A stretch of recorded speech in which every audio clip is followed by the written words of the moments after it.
Hey everyone, I'm Fred Ranger and I hope you're doing good. Welcome back to the channel. Wow, there's a lot that happened since the last time I dropped, this kind of video on the channel. I preferred to share with you some of my travels and some of the film photography I was making, but I can no longer wait to do this video because, man, Leica just dropped a very interesting news on us, a very interesting new-ish kind of product. And you all know that this is the Leica M6 that they've decided to reissue, to bring back to market. And oh my God, I mean, this is the only camera brand right now that's bringing back film cameras. There are some good things about this new announcement. There's some not so good things. And also there's a bottom line that I think, I want to have your opinion on. And I sure do have an opinion on that also. Am I overexposed here? I think I'm gonna drive the lights down a bit. There you go. That's the beauty of being in a studio, or I can do exactly that. Oh, by the way, I'm filming on the Fujifilm X-H2S with the 18mm f1.4. So that's what you're seeing right now. Pretty satisfied with it yet. If you want a review on that, let me know down below and give this video a like. And also, I'll be able to review the other lenses that I got for this camera. But this is not about Fuji, this is about Leica. So as you know, I've been shooting Leica for the past 2.5 years. Started off with Q2, that's what got me into the whole ecosystem. Then found a good deal on a Leica M6, which is the topic of today. And this is my copy of the Leica M6. This is a 1996 TTL version. And also got a Leica M10, and if you're interested in learning why I decided to switch to Leica and to have all Leica rangefinder and rangefinder style cameras, you can click on this video right here and you'll see the story, or what's my story as I like to call it, to Leica. But today, Leica decided to announce that they are bringing back the Leica M6, probably one of the most iconic camera of all time. All the greats, or the recent greats, should I say, had their fair share of use of the Leica M6. Leica in general, but I mean, if you look at Jerome Meritz, if you look at, Fred Horsberg, all these guys, I mean, they've used one of these cameras here. It was introduced in 1984 and it was very, very popular. The Leica M5 wasn't that popular. There was a bit of a troubled time for Leica back then, but when they came back with this guy, I mean, there was the M4 P or the M4 II, I think, to try to save the company, but this is really what truly made them the camera brand that they are in the modern age that they are today. So, Leica M6, there's good things that this announcement is bringing to the market. There are some not so good things, and I want to hear your opinion on that. I'll share mine, but I want this to be an interaction. I want this to be a conversation. And also there's a bottom line, right? So what does it mean for the film photography ecosystem that I'm kind of part of, but I'm not a film photographer officially. I shoot film, but I shoot digital also, and I shoot rangefinders, but also autofocus cameras too. So I'm a bit of hybrid type of shooter. So the good things, the first thing, I think it's really cool that they're bringing back the original design, the 1984. Again, this is a 96, but this is a camera that's true to the look and feel and ergonomics of the original Leica. This is the TTL version, but they're really respecting the past and embracing the future, as I like to say on this channel a lot. So bringing back the 1984 design, I've got some notes here, with an updated optical viewfinder. So the thing about this camera here is that it was subject to flare, and it still is when I shoot against the sun or when there's bright sunlight. So the fact that they brought the best of the MP in terms of the optical viewfinder and the rangefinder patch and put it into the M6 body is a very clever move, and I think it's going to please a lot of Leica shooters. So that is the first positive point.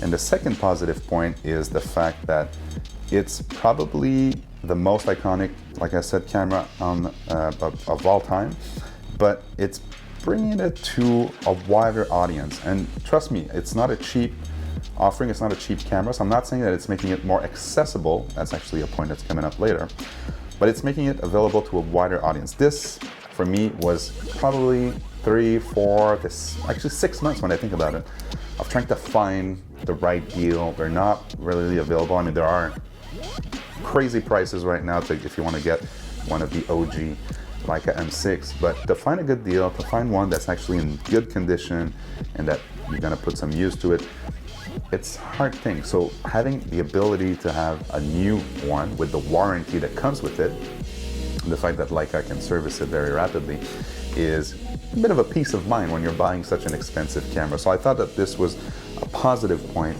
for the new Leica M6. Regarding the fact that it's a regular product, some people thought that this would be a limited run, like 200 run, and would become kind of a collector item. No, they decided to say, you know what, let's bring it back to the assembly line, and let's make it available for the foreseeable future. What does that bring to the market is stability around a product. It's not something that, you know, people are going to try to overpay and so on and so forth. Again, it's not cheap. It's already priced very high, but you can slowly but surely make sure you're going to have access to a copy of that product. What I'm actually very excited about is the fact that if they're producing new Leica M6, it means that my old Leica M6, that my OG Leica M6 can get servicing and I can get parts, because it's probably, and this is coming from the VP of Marketing, Global Marketing, an interview he did, a very good interview with the 3 Blind Men and an Elephant. I entice you to go watch it. But he said that it's 95% a original Leica M6 in terms of the parts, and you know, it's all mechanical, it's all assembled by hand. So again, outside of the fact that the metal or the what they use, the brass is not the same, and a couple things have changed in terms of the optical viewfinder. The rest is pretty much, you know, the same camera with the same design and the same way to service it. So that for me, very good news for both the new owners, because they're going to be able to get service for their camera and parts and so on and so forth. It's not like a Mamiya 7 II where you're crossing your fingers it doesn't break, because there's nobody that can fix it and there's no parts. So that's good news, but also for the original Leica M6 owners like myself, because I have a bit more peace of mind knowing that Leica has a full assembly line of these little gems at Wetzlar, Germany. Those are the good points. The not so good points goes like this. The first one is that, listen to this, $5,000 for the new Leica M6 2022. That is US or Euro dollars. I think they're at par right now. This is 7,000 plus. I think I've seen 7,100, 7,200 Canadian dollars to get your hands on a Leica M6 2022 version. This is probably 3,000, 3,500 Canadian and 2,500, 3,000 US, depending on if you can find a good deal and the condition. But that's a pretty hefty price to get pretty much 95% of what this is. And also, it is bringing some very confusing product staircase. If you have the Leica MP, that's pretty much priced the same, you know, 5,000, 5,100, pretty much similar. And then you have the Leica M8, and they're all priced at the top, right? There's no in-between option. All the Leica cameras for film are $5,000 and more. I understand that they're a business. I understand they need to make money. But it brings me to my second point of the not so good points that I want to make today. It's the fact that a lot of film shooters were wishing that this was a more accessible and a more affordable camera.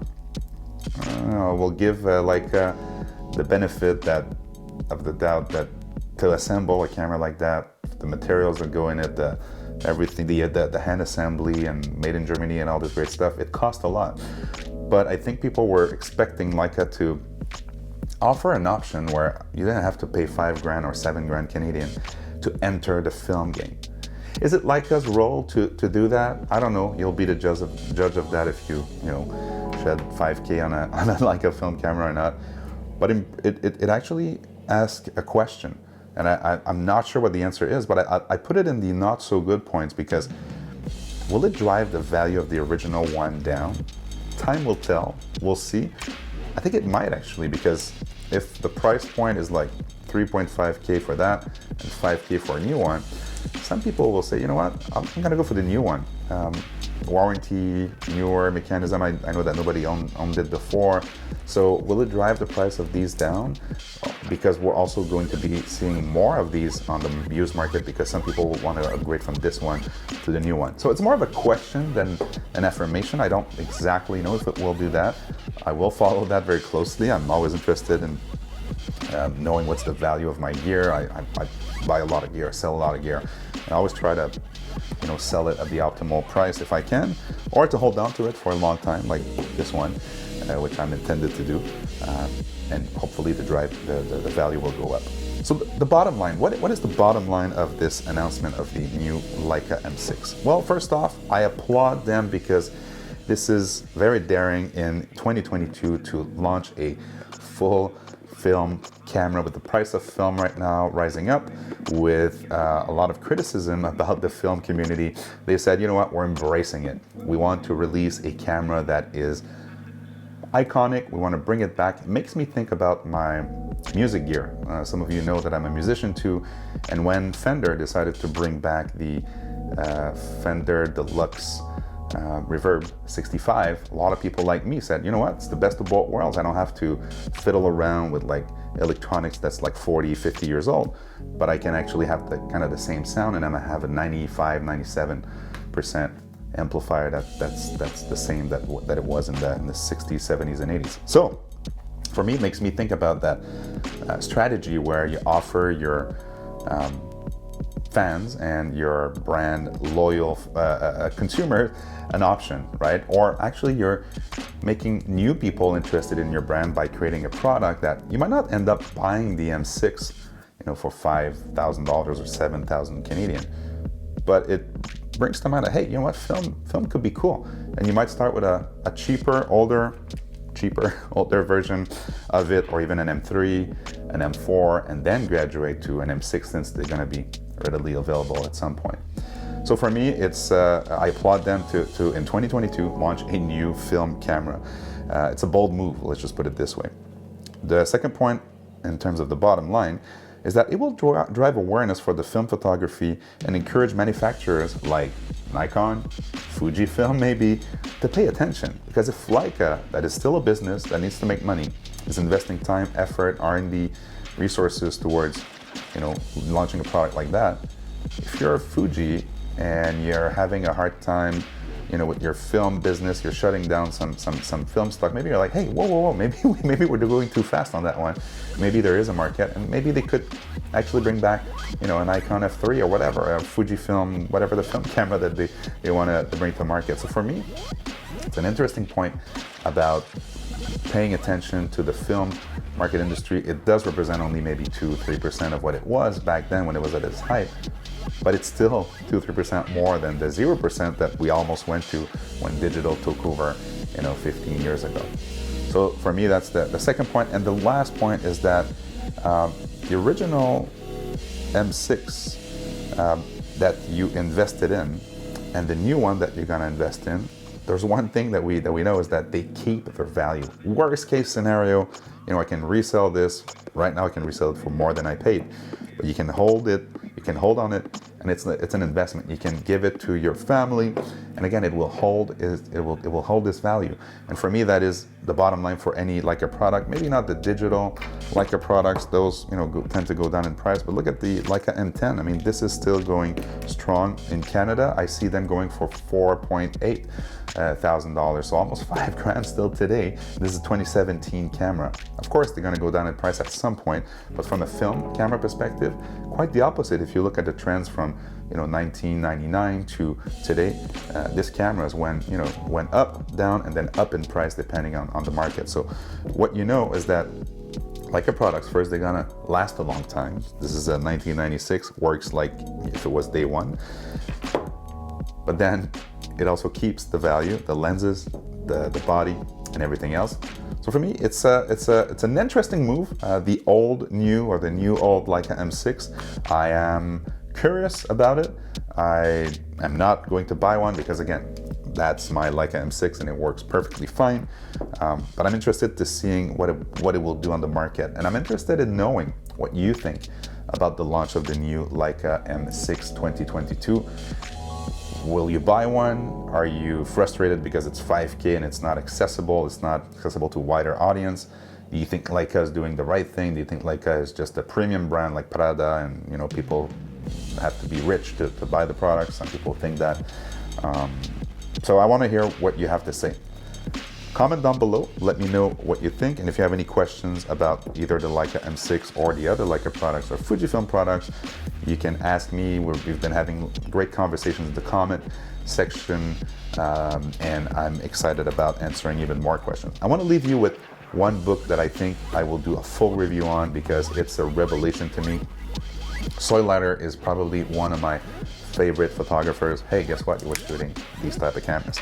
But probably one of my favorite photographers of all time. And I had his previous book, not his previous book, but I had another book about Soylater and the work he did in color. But this is a new one that just got released, and I received it right before the weekend, and I literally was completely won over again by Soylater. And this is supposed to be the unseen work, so I will call it the B-side of our friend Soylater. And oh my God, this is probably the best photography book I've picked up in a long time. And Soylater is the guy that keeps on giving. You just discover the guy, you enter his work, and then you see more work, and then you want to see more, and then you discover that the guy was like not famous at all while he was doing this, but he got like probably the last 4-5 years of his life, the recognition, then he died, and now he's an icon. Anyways, his story is fascinating, and I really recommend. It's called The Unseen Soylater, and I'm just in love with this book.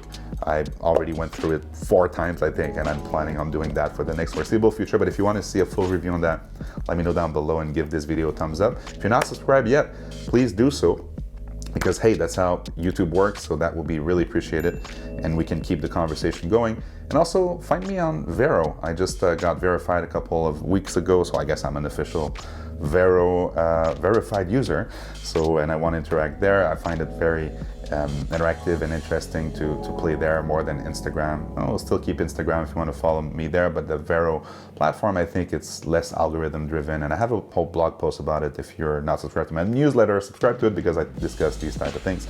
And also I'm on Grainery, a little bit less active, but hey, maybe with that Leica M6 being top of mind, you'll see more of my film work also on that platform. So I've been Fred Ranger. I invite you to be happy, to enjoy life, and to enjoy your new old film cameras. Cheers.